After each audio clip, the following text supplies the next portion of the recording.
को जाऊं मेरे वीर नाय माने मेरो मनुआ में तो गोवर्धन को जाऊं मेरे वीर नाय माने मेरो मनुआ।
वही जाइए मोए पास पड़ोसने अकेली जाऊं मेरे वीर नाय माने मेरो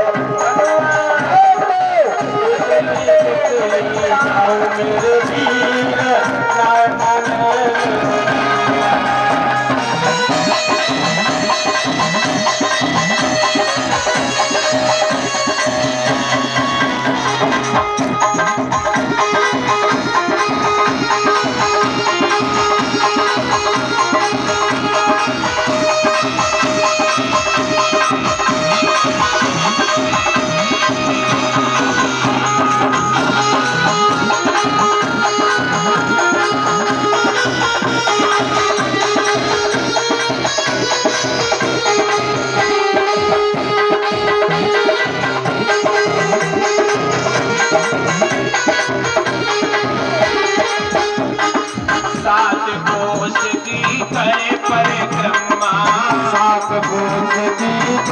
परिक्रमा सात कोस की करे परिक्रमा सात कोस की करे परिक्रमा मानसी गंगा नहाओ मेरे वीर नाय माने मेरो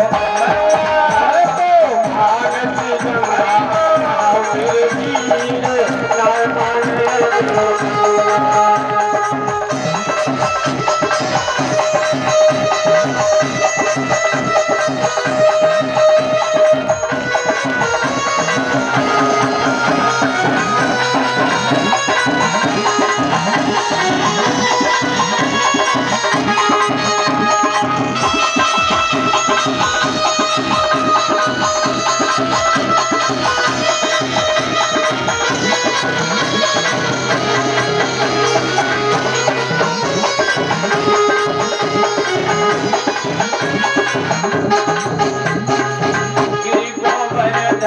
देव हमारो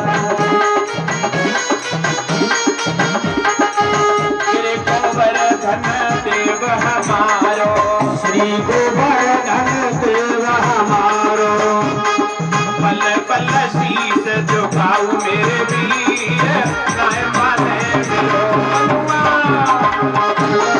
शीस झुकाऊ मेरे वीर नाय माने मेरो मनुआ। आती जा रही है लेकिन आप ताली बजा रहे खुश हो जाओ।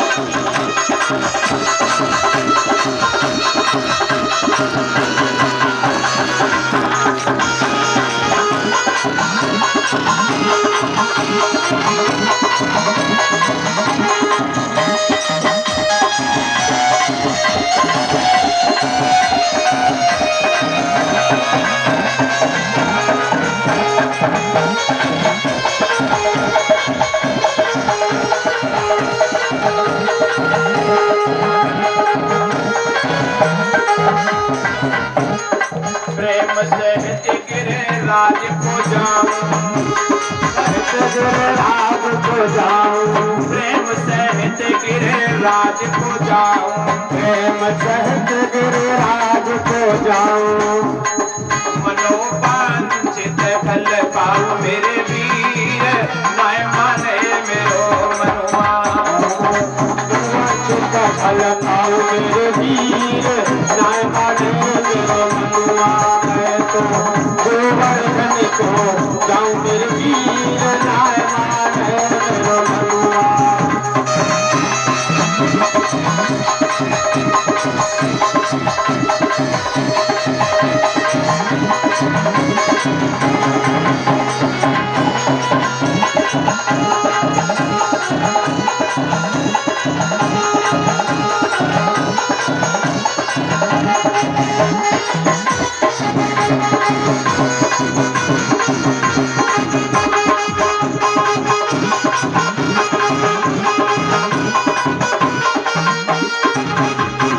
सूरदास गोवर्धन प्यारो सूरदास गोवर्धन प्यारो सूरदास गोवर्धन प्यारो सूरदास गोवर्धन प्यारो कति कति कही अखीर नाय माने मेरो मनुआ मैं तो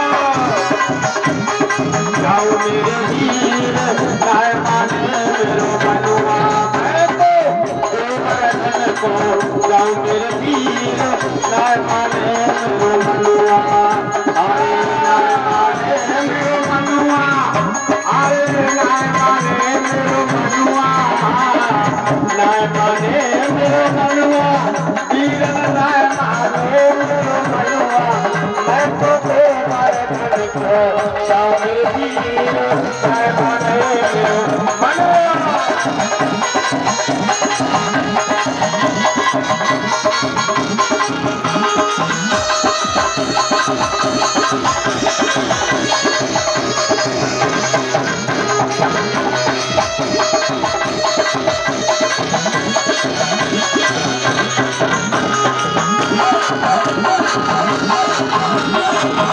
हरि बोल राधे राधे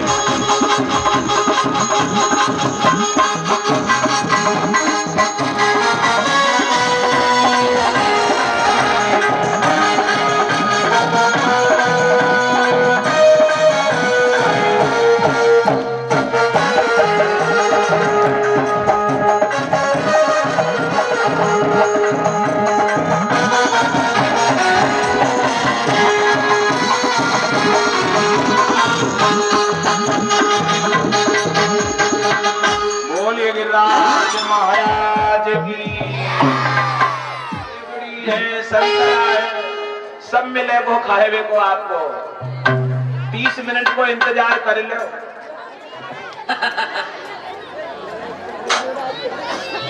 भागवत के प्रेमी सज्जनों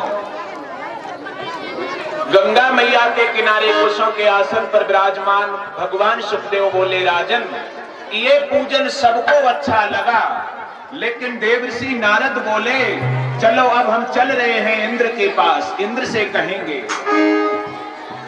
भागवत के प्रेमी सज्जनों नारद जी इंद्र के पास गए और इंद्र से जाकर कहा तब तक नारद भी आ गए बोले राजन क्या सोते हो ना कुछ ग्वालों के पीछे देवों का क्यों मान खोते हो दुनिया ने करवट बदला है मतलब का हुआ जमाना कंकड़ पत्थर देव बने देवों का कहाँ ठिकाना तुम असली देवता बने घूम रहे लेकिन छोटे छोटे ब्रजवासियों ने एक पत्थर का पूजन करवा दिया तुम देवता बने बैठे रहो भागवत के प्रेमी सज्जनों बैठ जाइए भाइयों बैठ जाइए बहुत अच्छी बिछाइए अगर आप बैठ जाओगे तो बहुत आनंद आएगा खड़े होकर भगवान की कथा नहीं सुनी जाती है खड़े होकर तमाशा देखा जाता है बिछाइयां पड़ी हैं आनंद से बैठ जाइए भागवत के प्रेमी सज्जनों आप पढ़े लिखे हैं शिक्षित हैं योग्य हैं आदर्श गांव के निवासी हैं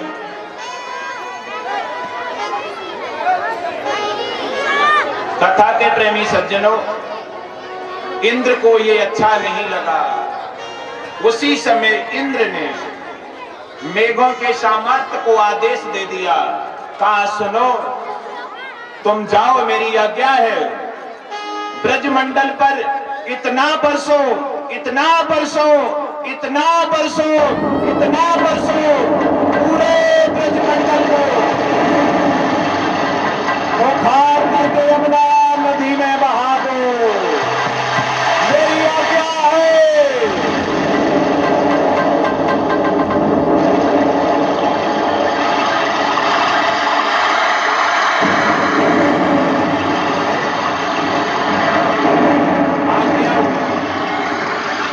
कथा के प्रेमी सज्जनों, इंद्र ने आदेश दिया, जाओ मेघों के राजा, तुम इतने बरसो, पूरे ही ब्रजमंडल को उखाड़ के यमुना नदी में बहा दो, मेरी आज्ञा है।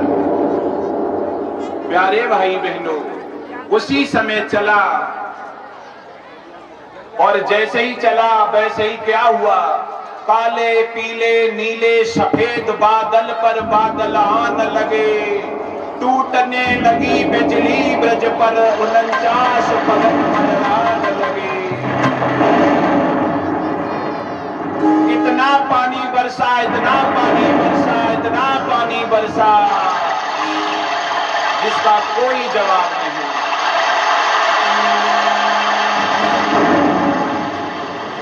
अब सब ब्रजवासी भगवान को भला बुरा कहने लगे सुन कन्हैया, तेरे काजे हुआ, ये सब तेरे काजे हो रहा। तू अगर गिर नहीं पुजाता तो इंद्र नहीं जल बरसाता। अब हम कहां जाएं बता। भगवान बोले परेशान ना हो ब्रजवासियों, आओ मेरे पास। सब ब्रजवासी आए। वैसे ही भगवान ने देखते देखते बहन भाइयों 21 किलोमीटर की एरिया में फैले विशाल पर्वत को भगवान ने अपनी कनिष्ठा उंगली पर धारण कर लिया। सबसे छोटी उंगली पर धारण किया और पर्वत के ऊपर सुदर्शन चक्र छोड़ दिया। कोई भी बूंद ऊपर से गिरती जल करके भस्म होकर के चली जाती। एक भी बूंद ब्रज पर नहीं पड़ी। 7 दिन बरसात होती रही। प्यारे भाई बहनों, 7 दिन के बाद इंद्र ने कहा देख कर आओ, ब्रज अभी तक है कि नदी में बह गया। मेघों के दूत ने आकर कहा, देखा और विशाल पर्वत ऊपर देखा, घबरा गया। तुरंत वापस गया और कहा सुनो अमरावती के राजा इंद्र, मत पूछो ब्रजवासियों का हाल। ना वृंदावन दिखाई दे रहा, न ब्रजवासी दिखाई दे रहे हैं। न जाने क्या हो गया, पूरा पर्वत ऊपर आ गया, उठ गया। माताओं बहनों भाइयों, ये बात सुनकर इंद्र बोला बंसी का बजाना, बंसी का बजाना सरल तो है, गिरवर का उठाना सरल नहीं। बंसी तो हर कोई बजा लेगा, लेकिन इतना बड़ा पर्वत नहीं उठा सकता कोई। उसी समय इंद्र ऐरावत हाथी पर बैठकर आए और आकर के देखा भगवान को। हाथ जोड़ करके देवराज इंद्र लंबे लंबे पगों में लेट गए और कहने लगे हे भगवान, हम आपकी महिमा पहचान नहीं पाए। हम अभी तक यही सोचते रहे प्रभु आपका अवतार हुआ ही नहीं है, मुझे माफ कर दो, हम क्षमा प्रार्थी हैं। अन्य विनय इंद्र ने की। हम आपको पहले ही बता चुके, ये कथा आपको 3 प्रमाण देगी। 2 दे चुकी है, आपको 2 प्रमाण दे चुकी है। एक नंबर 1 है, इंद्र को बहुत घमंड था कि सब दुनिया मुझे पूजती है, इसीलिए भगवान ने गिरवर पूजा दिया, इंद्र का पूजन नहीं होने दिया, यानी उसका अपमान किया, उसका घमंड दूर किया। इसलिए कभी घमंड मत करना। अगर कोई भी व्यक्ति पूजनीय बन जाता, अगर पूजनीय बन करके भी अगर ज्यादा पैर छुआता है, अगर ज्यादा पैर छुआएगा, एक दिन निश्चय ही डिग जाएगा। कभी भी पूजनीय पुरुष बनो तो सम्मान ज्यादा मत कराओ। अच्छे अच्छे साधु संत तो अपने पैर भी नहीं छूने देते। जो अच्छे संत हैं वो अपने पैर नहीं छूने देते। कथा के प्रेमी सज्जनों, सुखदेव भगवान बोले, राजन, इंद्र का घमंड दूर हुआ, नंबर 1 प्रमाण मिला। दूसरा ये है कि एक भगवान श्री कृष्ण का नाम पड़ा गिरधारी, क्योंकि उन्होंने गिरवर उठाया इसलिए उन्हें गिरधारी कहने लगे। अब जोर से बोलेंगे, बोलिए गिरवरधारी लाल की। इसी कथा से भगवान का नाम गिरधारी पड़ा था। अब तीसरा ये है प्यारे भाई बहनों, देवराज इंद्र ने अपनी कामधेनु गाय का गोबर लेकर के अपने अंगूठे से भगवान का तिलक कर दिया। इंद्र ने अपनी कामधेनु गाय के गोबर से भगवान का तिलक किया और कहा, सुनो प्यारे श्याम सुंदर, अब तुम दुनिया में गोविंद नाम से जाने जाओगे। कथा के प्रेमी सज्जनों, भगवान का गोविंद नाम देवराज इंद्र ने रखा था। अब जोर से बोलेंगे, बोलिए गोविंद भगवान की। इस प्रकार से आपने ये पावन कथा श्रवण की गोवर्धन महाराज की।